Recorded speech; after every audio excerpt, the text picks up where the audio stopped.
Good day, Merry Meet. My name is Glennis, and I am the Witch of Whitetail Hollow. I want to warmly welcome you to my channel. I want to thank you guys so much for joining me. Today's going to be a wee bit of a chatty video because as things have unfolded and now they all make so much sense, and I just wanted to share that with you, everything with you. So if a little bit of a chatty video about weird stuff is not for you, then carry forward, but I hope that you join me. I will be doing a couple of fall themed spells in the next week or two. I actually did one just yesterday, and it's just a very positive, lovely spell that incorporates fall and leaves. So it's getting that time of the year, positivity, falling leaves, Samhain, Yule. Oh, the wonderful, wonderful time of the year. But what I wanted to chat with you guys about today is Pan, the Greek god Pan. I am not going to bore you because I'm not an expert. I'm not an expert. But how things have just come together, and it's just all been so very unusual, but very, very welcome. And again, if it's too chatty, I apologize, but I don't want to miss any details of this because I'm just now this morning coming to grips with the magnitude of everything that has unfolded, and I'm just so thrilled. But anyway, it's been probably 2 years now, I'm guessing. I honestly, I should have done my homework and went back and looked, but I had a little bit of trouble at the Hollow, a little bit, nothing serious. People walking up the driveway like, they know no one's there, right? And I grew concerned. So I had my very best friend write a spell for me. And clearly she did, I guess she did, and the combination of me did an exceptional job. But I uploaded the videos here. I believe it was 3 videos, kind of an introduction, explaining things as far as the curse of Whitetail Hollow is concerned. The second one, I believe I was placing, because I did make up my own personal witch's protection jar, and I was waiting at the proper moment to have cement, basically cement poured over it, so it will never ever go anywhere. And the third being the final spell, the curse of Whitetail Hollow. And I did add now to that spell that she was so kind to write for me, I did add my own 2 cents, because anytime you're hexing or cursing, there's certain elements that you want to place in, either in the middle of it or at the end of it, whatever works for you. But there's certain elements I feel are necessary, so, to protect yourself, to keep things from kicking back on you. But I uploaded the videos, and they were very well received. And then sometime later, being maybe a year, it was at Yule, and my closest neighbor, who lives way across the street, he has a very, very large window, and it just happened that Yule, there was just a dump of snow. I mean, just a baloosh of snow. And unfortunately, I wasn't there. But he actually sent me 2 photos. One photo was from his window. I believe they both were, but there was something in the corner of the photo that, either his dog jumped up there and made a blurry spot or something. And then he sent me another photo as clear as could be. And, when I looked at it, I just kind of said, oh, I'm missing out on the snow, darn. And like, okay. And I posted it here on my community page, and I believe it is still up. But I put it up, and I had a subscriber give it a really good look. And I'm so thankful that they did, because she sent me the same photo back and she circled, she said, did you see this in your photo? And clearly I did not. And I looked and she said, I believe, just looking at the photo, that this is Pan. And I looked at it and I threw it out there on my community page and everyone agreed that it was Pan. So clearly, between the spell that was written, my intention and my energy, I always leave it open for any god or goddess or deity or demon, what have you, to, when I call, if you want to join me, that's great. And if you don't, that's okay too. And I believe that, I don't know that he was already there. I don't know if the combination manifested him. I don't know, but I am ever so thrilled that he is there. And I looked at it and I said, yes, by golly, wow, okay. And some months passed, and I wish I could get there more often. I really, really wish that I could, but I just don't have the luxury of long weekends once a month. I just don't. But I went back for a visit, and it was a working visit. I was tearing out some ceiling coverings. I was tearing out some wall coverings, cabinets, toilets, you name it, and it was getting torn out. Everything was torn out. I had a company come and pick up all the debris. And, towards the end of the few days that I was there, I walked into the main bedroom, and there are two windows. It's creekside, so it faces the creek, of course. And I was looking at one window and I couldn't access it because I had stored a lot of new insulation there. So I walked over to the other window, and I'm just, looking out the creek, and then, across the bank, and then I start looking down into the creek. And I don't know, those of you that do a lot of scrying, well, I do a lot of scrying. I do a lot of astral travel, astral projection. And often I can just wipe my mind clean. It's a scary thought, but I can just blank out thought processes. I can blur my vision for scrying. I'm sure you all do it.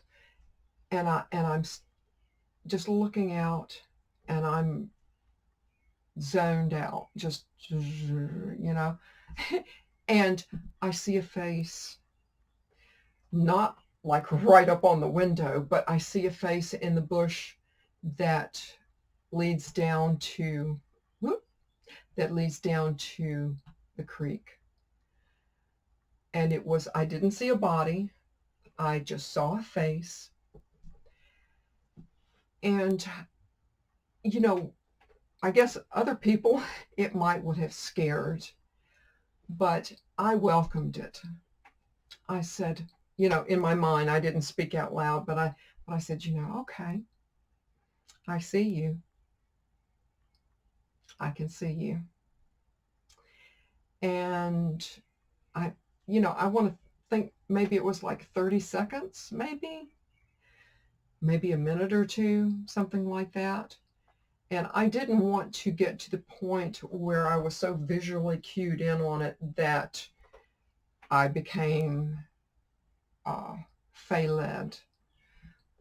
So I broke my vision, and I walked out of the room, and I thought, okay, well, that's a great experience. I didn't associate Pan with that until like maybe a day later, and I said, I bet that's who that was.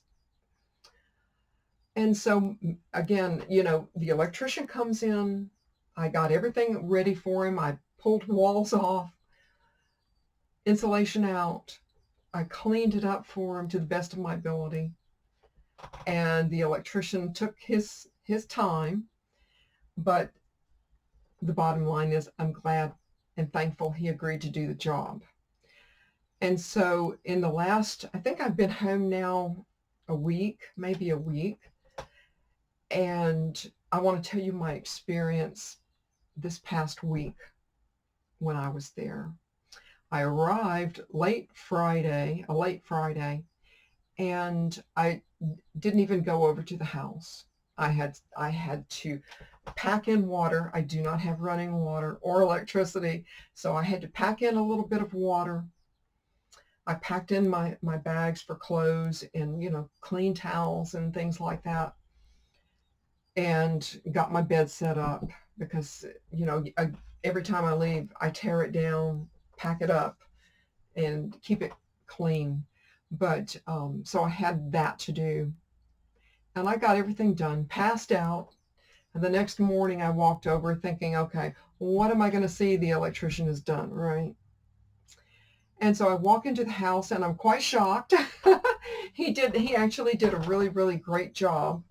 It has passed inspection, the electrical inspection, so I can at least have one plug-in. I've got one exterior plug-in that I have plans on doing an extension cord inside, so I can at least have a coffee pot that I can just go click and enjoy some coffee, because right now I'm boiling water and pouring over. So that gets kind of old. But anyway, I walked into the house and it was like a disaster zone, because there were several places that he had to access, that he had to pull drywall off of. And of course, he pulled drywall off and just plume, and old insulation, plume.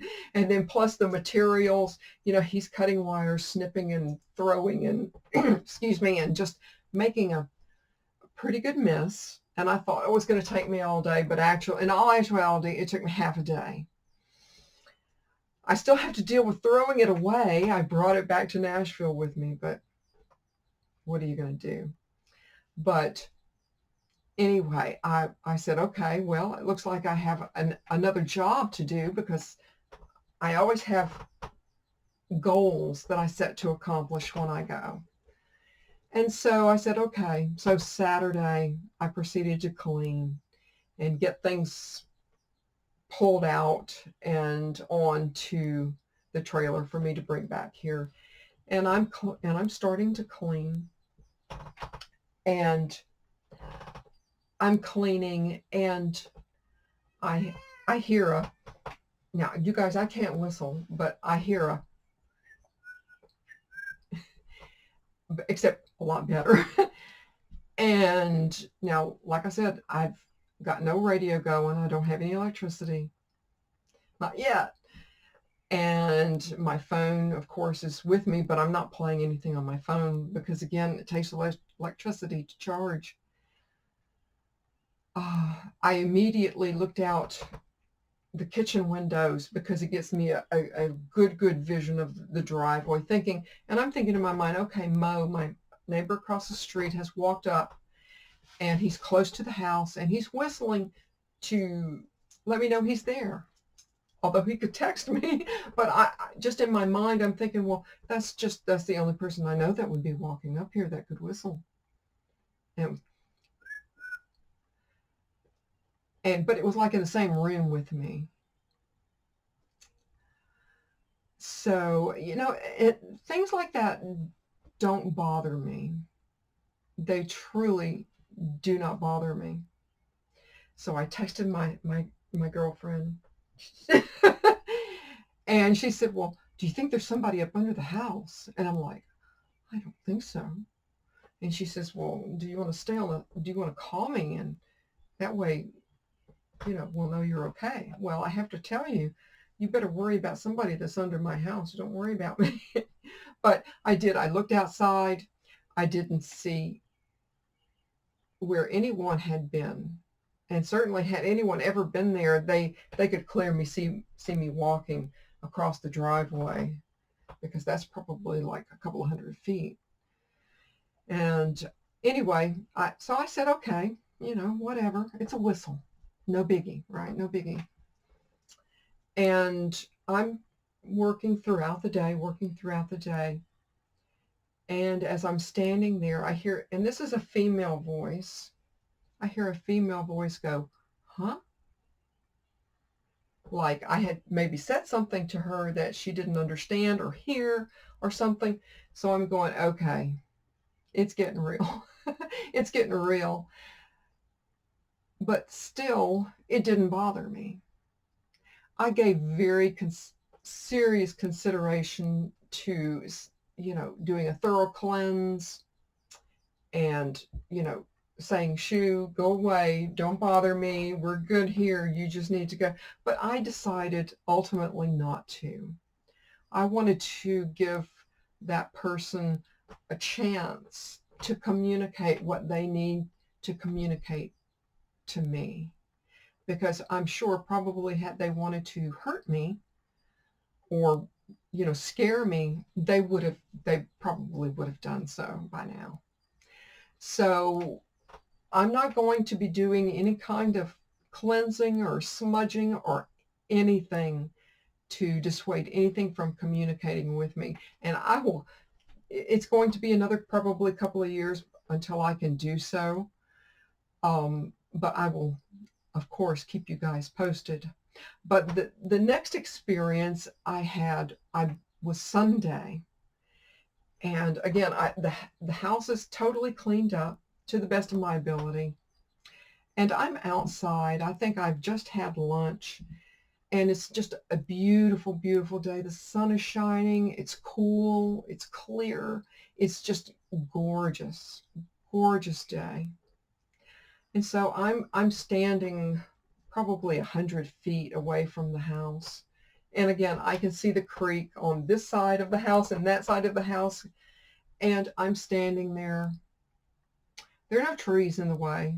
It's just all like little things growing that I still have to identify. But, and I'm standing there and what I'm actually trying to do is plan my fire pit area. Because north is that way, and yes, I'm going to do it by directions because it is going to eventually become an altar space. But I'm looking at this area to the right side of the house, and I'm looking at it going, I could do this or that or this or that. And then I cast my eyes up, and I'm just scanning the horizon of the creek. The creek, it slopes down pretty good, but right up to where you get to the upper part where you or I could walk, I saw a figure. Like someone was standing there. There was no misty anything. It was like someone was standing there. Now the head part of it was darkish, so I couldn't make out like fine features. I just could not make it out. And my eyes traveled down because that's, again, there's no trees by. There's just low 10-inch brush. And so my eyes start scanning down. I'm not seeing a neck, again, because it's kind of dark. It's in the shadows. And I looked down and I could see it wasn't skin. It was like skeletal.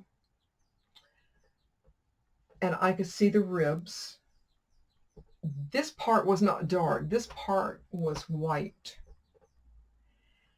And my eyes fixated on the rib cage. It was a white rib cage. And I stood there and I just like I'm doing now, and I'm looking and I'm waiting for it to move. I'm waiting for it to move. And I'm looking and I thought, what in the world could be here that I really can't see? The only thing I made out on a face was a bit of a snout, a little bit. And I thought, well, if that's a bear, he's in really bad shape because I can see those ribs.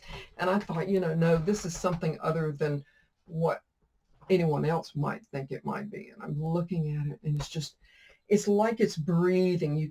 you can see it just moving. It's like, and I'm looking at it, and I can see the rib cage moving. And I'm looking at it, and I'm accepting it for what it is. I started to kind of become alert, more alerted. I don't want to say scared, but I was a little alarmed. And I stopped. I had to stop what I was seeing and look down, and I cast my eyes this way towards where I sleep, the cabin where I sleep. And so I decided to walk in the cabin and shut the doors. It was nice enough to leave the doors open. I said, I think I'm going to shut the doors and, just maybe have a cup of tea or something and just kind of, kick back, sit back, and take in what I had seen. Now, I have no doubt that whatever was there, if it had meant to harm me, it certainly had ample opportunity. I'm basically standing there. So I have no doubt that some of the things that I've seen and felt there, that with the curse of Whitetail Hollow, we have brought in some very strong protection there. So I worry no more about anyone being up the hollow or in my absence, because I have that feeling that they will be dealt with accordingly. And, it's just, I've done a little bit of research this morning, and some of the things I'm learning about Pan and things like that, I believe the next time I go, which will be in the next month, I fully intend on giving him an offering and paying my respects to him. And I will do my very, very best to video. It's just something, very short, sweet, and simple thank you, and going from there. But of course, I'm going to share that with you guys. But it's very, very exciting. I knew when I walked up to the hollow, it was very, very magical. And I feel like with my intention and with some of my subscribers and friends' intentions, it's turning into just a really wonderful, wonderful place. But I will be sharing next week. I will be sharing some, again, fall leaf magic, and hopefully sometime this month, a little bit of Pan connection magic. I want to thank you so, so much for joining me today. Stay happy, healthy, and safe. Merry part. And I absolutely so hope to merry meet again. Goodbye, guys.